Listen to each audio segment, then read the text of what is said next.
Salut les copains, salut Forum Cadra. Moi j'ai fait quelques courses, j'ai acheté de l'eau déminéralisée pour essayer de rénover une batterie. Hein. Bon, elle charge, elle donne la bonne tension, mais en fait elle tient pas le choc quoi. Voilà, du frein filet bleu pour ma boîte de transfert, du déglaçant parce que j'en ai avoir besoin.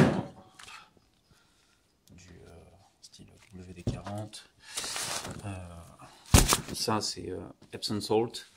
C'est un des sels, je sais plus comment, c'est quoi l'équivalent chimique, mais en fait c'est aussi pour rénover ma batterie quoi. Donc il faut le diluer dans l'eau chaude, mettre ça dans la batterie et en fait ça enlève le sulfate qu'il y a sur les électrodes dans la batterie. Ça aussi, c'est du bicarbonate de sodium, ça va peut-être me servir aussi pour la batterie. Ça, c'est mon troisième pour l'arbre de transmission, mon troisième d'origine, Spicer, avec le clip et le roster. Voilà. Qu'est-ce que j'ai d'autre? Donc, ça, c'est clé plate de 8.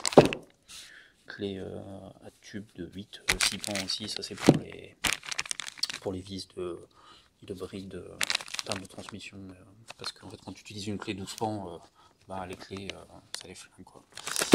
Donc voilà, j'ai récupéré aussi les mallettes que m'a filé mon pote pour pouvoir ranger les outils. Voilà quoi, donc les boîtes de transfert, putain j'en suis là. Voilà, donc celle-là elle est disséquée. Donc ça, c'est l'arbre principal avec le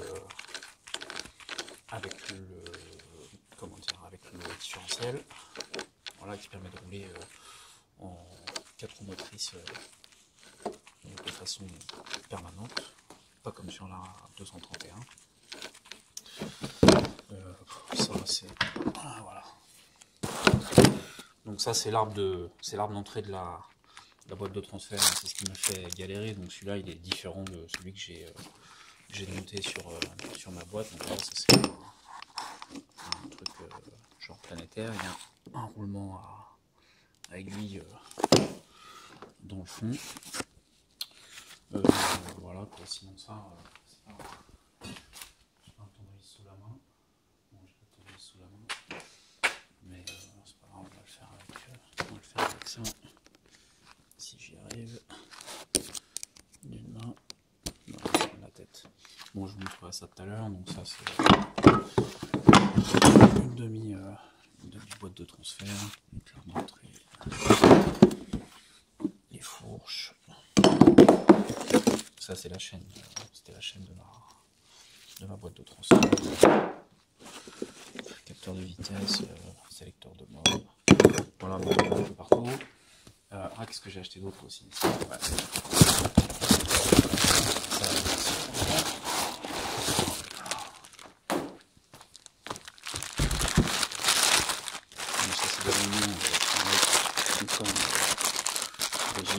En fait, sur ceux que j'avais montré Cherokee, les goujons étaient un poil plus courts et j'avais enfin c'était limite quoi, mais j'avais pas assez de prise avec les écrous quoi. Voilà, donc j'ai deux roulements,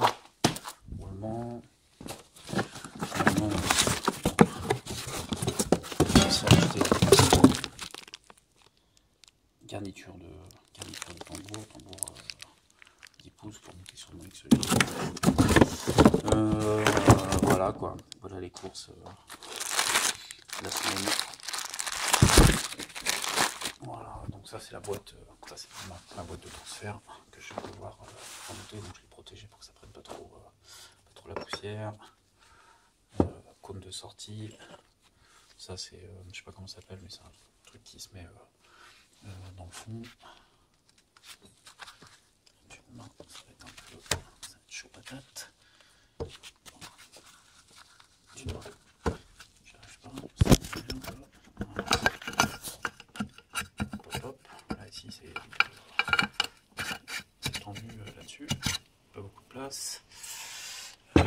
Donc voilà, la pompe à huile qui est bien plus récente que la mienne, quoi. Elle en meilleur état. Si je peux la sortir. Bon bref, ça va pas. Je vous montrerai ça tout à l'heure. Donc voilà, faut que je mette du RTV. Là cette fois-ci c'est bon, j'ai du frein filet bleu. Et voilà, on va remonter tout ça.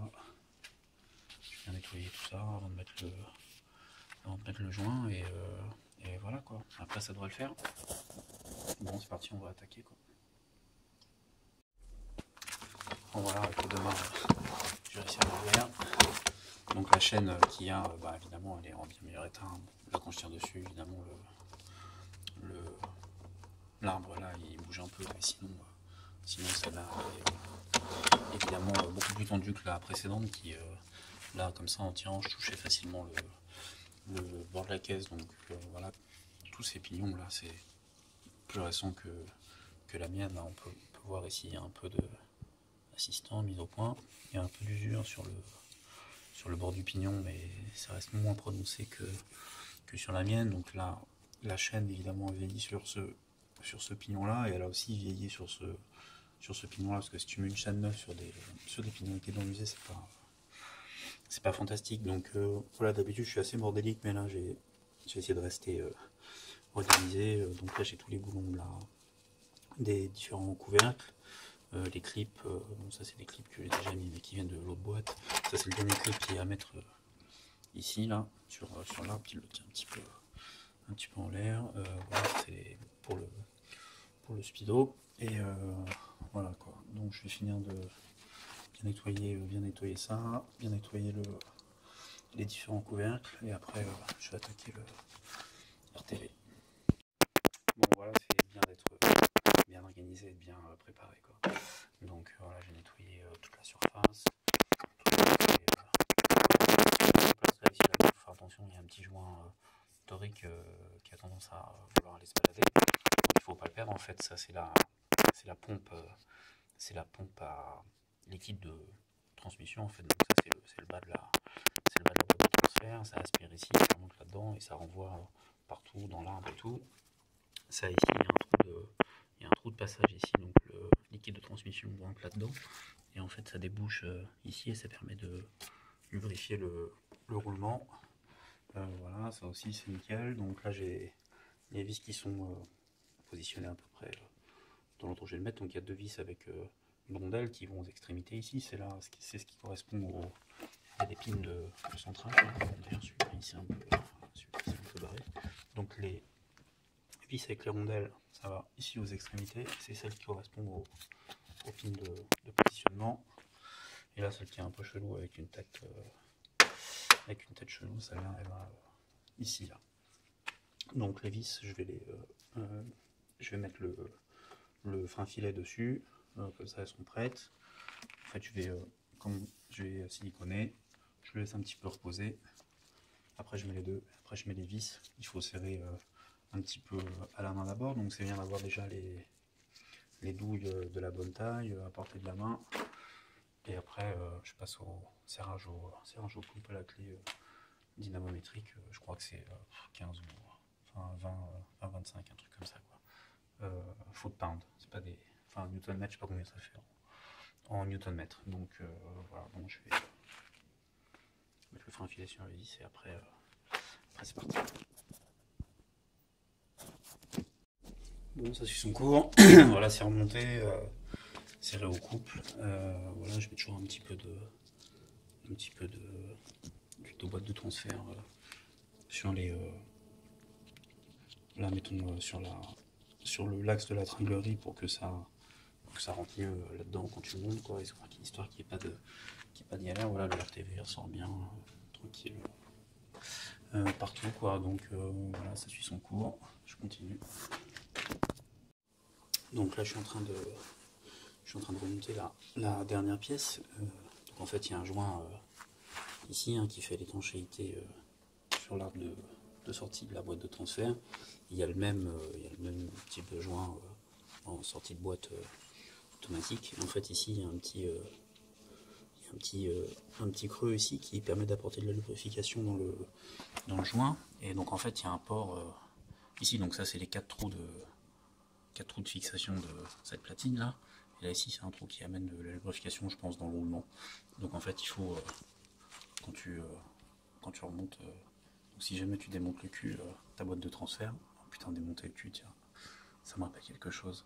Bref, donc ça il faut aligner ce port avec le trou là, voilà, comme ça, tac tac tac.